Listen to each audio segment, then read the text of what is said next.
Of course, the verdict was an open one.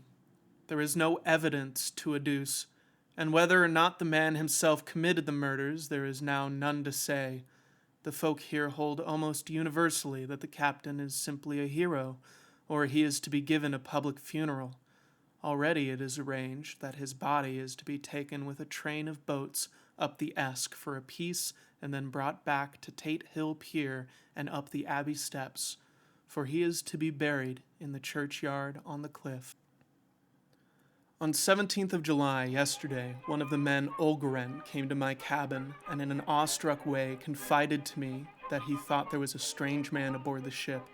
He said that in his watch he had been sheltering behind the deck house as there was a rainstorm when he saw a tall, thin man, who was not like any of the crew, come up the companionway and go along the deck forward and disappear. He followed cautiously, but when he got to bows found no one, and the hatchways were all closed. He was in a panic of superstitious fear, and I am afraid the panic may spread. To allay it, I shall today search entire ship carefully from stem to stern. Later in the day, I got together the whole crew and told them, as they evidently thought there was someone in the ship, we would search from stem to stern. First mate, angry, said it was folly, and to yield to such foolish ideas would demoralize the men, said he would engage to keep them out of trouble with the handspike. I let him take the helm while the rest began thorough search, all keeping abreast with lanterns. We left no corner unsearched. As there were only the big wooden boxes, there were no odd corners where a man could hide. Men much relieved when search over, and went back to work cheerfully. First mate scowled, but said nothing. 22nd July. Rough weather last 3 days, and all hands busy with sails. No time to be frightened. Men seem to have forgotten their dread. Mate cheerful again, and all on good terms. Praised men for work in bad weather. Past Gibraltar and out through straits. All well. 28th July. 4 days in hell, knocking about in a sort of maelstrom, and the wind a tempest. No sleep for anyone. Men all worn out. Hardly know how to set a watch since no one fit to go on. Second mate volunteered to steer and watch, and let men snatch a few hours' sleep. Wind abating. Seas still terrific, but feel them less, as ship is steadier. 29th July. Another tragedy. Had single watch tonight, as crew too tired to double. When morning watch came on deck, could find no one except steersman. Raised outcry and all came on deck. Thorough search, but no one found. Are now without second mate, and crew in a panic. Mate and I agreed to go armed henceforth and wait for any sign of cause. 30th July. Last night. Rejoiced we are nearing England. Weather fine, all sails set. Retired worn out.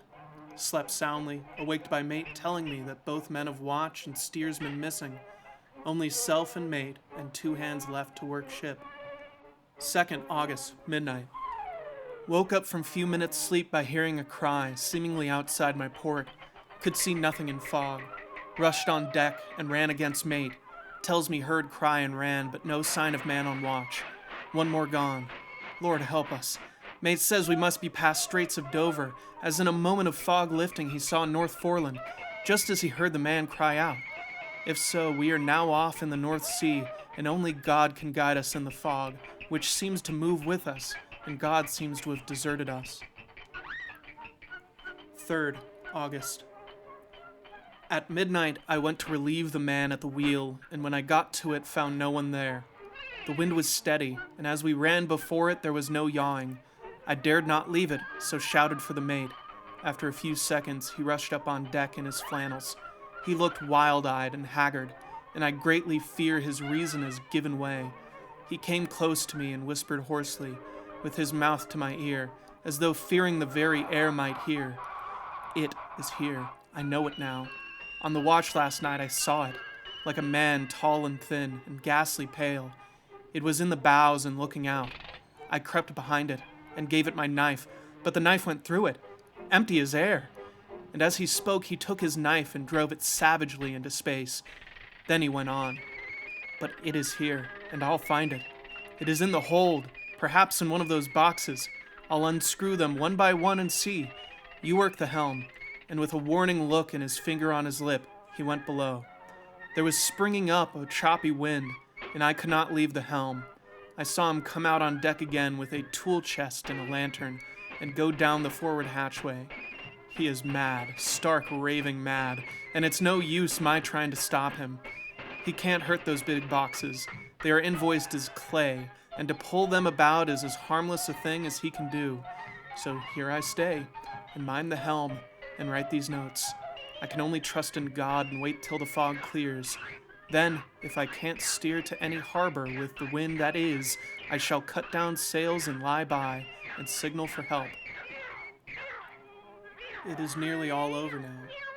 Just as I was beginning to hope that the mate would come out calmer, for I heard him knocking away at something in the hold, and work is good for him, there came up the hatchway a sudden, startled scream, which made my blood run cold, and up on the deck he came as if shot from a gun, a raging madman, with his eyes rolling and his face convulsed with fear.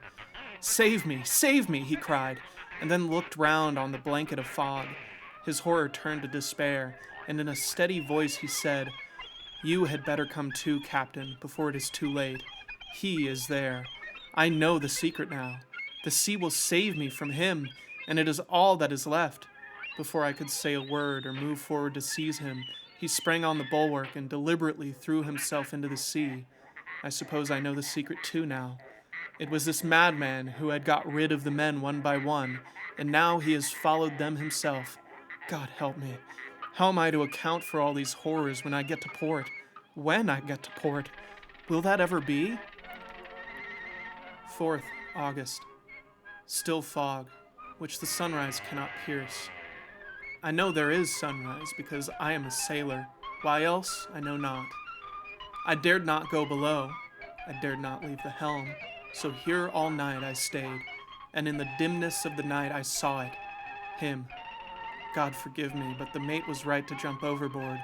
It was better to die like a man, to die like a sailor in blue water no man can object. But I am a captain, and I must not leave my ship. But I shall baffle this fiend or monster, for I shall tie my hands to the wheel when my strength begins to fail, and along with them I shall tie that which it dare not touch. And then, come good wind or foul, I shall save my soul, and my honor as a captain.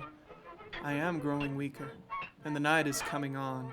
If he can look me in the face again, I may not have time to act. If we are wrecked, mayhap this bottle may be found, and those who find it may understand. If not, well, then all men shall know that I have been true to my trust. God and the Blessed Virgin and the saints help a poor ignorant soul trying to do his duty.